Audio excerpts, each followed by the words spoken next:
Real లైఫ్లో డైలాగులు చెప్పినట్లే రియల్ లైఫ్లోనూ బాలయ్య ఉంటారా?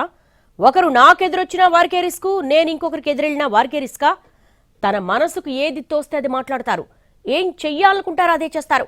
దాని పర్యవసానం ఏదైనా లెక్క చేయరు. తాజాగా హిందూపురంలో జరిగిన సంఘటనల మీద బాలయ్య స్పందించిన తీరు దేనికి నిదర్శనం? ఇంతకీ బాలయ్యలో వచ్చిన చేంజ్ ఏంటి?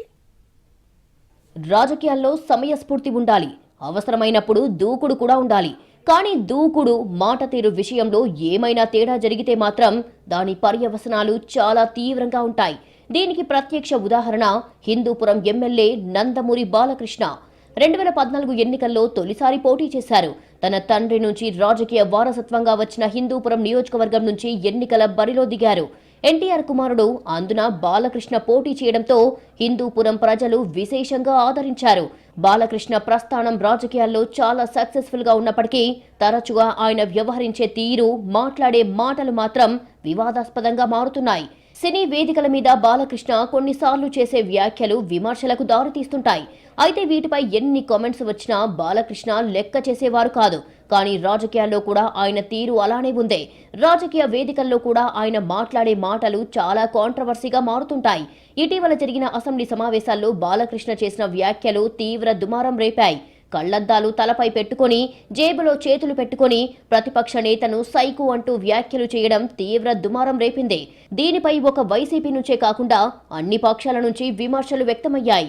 ఇప్పుడు తాజాగా హిందూపురంలో జరిగిన సంఘటనలు, దానిపై బాలకృష్ణ స్పందించిన తీరు చూస్తుంటే ఆయనలో కొంత చేంజ్ కనిపిస్తున్నట్టు స్పష్టంగా అర్థమవుతోంది. హిందూపురం నియోజకవర్గ వైసీపీ ఇన్ఛార్జ్ దీపిక భర్త వేణురెడ్డి బాలకృష్ణపై అనుచిత వ్యాఖ్యలు చేశారు. హైదరాబాద్ లో ఉండేవాడి కింద బానిసలుగా ఉంటారా అంటూ హిందూపురం ప్రజలను ఆయన ప్రశ్నించారు. ఈ వ్యాఖ్యలపై ఆగ్రహం వ్యక్తం చేస్తూ టీడీపీ శ్రేణులు హిందూపురంలో వైసీపీ కార్యాలయంపై దాడి చేశారు.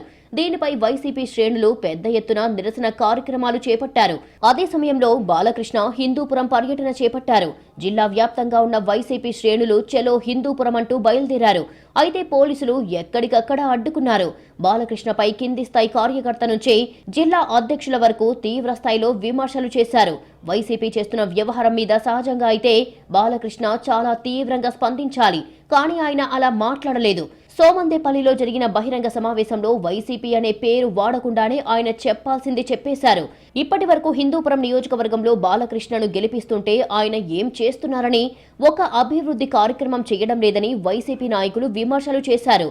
ఎన్టీఆర్ కొడుకు అంటే ఒకసారి ఆదరిస్తారు, కానీ పదే పదే ఎందుకు గెలిపిస్తారని ఆయన ప్రశ్నించారు. హిందూపురం నియోజకవర్గంలో తాను చేసిన అభివృద్ధి కారణంగానే హ్యాట్రిక్ విజయాలు సాధించారని వైసీపీకి కౌంటర్ ఇచ్చారు. గతంలో ఎప్పుడూ లేని విధంగా విమర్శలు చేస్తున్నా ఆయన వీటిపై పెద్దగా స్పందించకపోవడం కాస్త ఆశ్చర్యానికి గురిచేసిందే. కారణం ఏదైనా కానీ బాలకృష్ణలో మాత్రం చేంజ్ స్పష్టంగా కనిపిస్తోందని పలువురు అభిప్రాయపడుతున్నారు.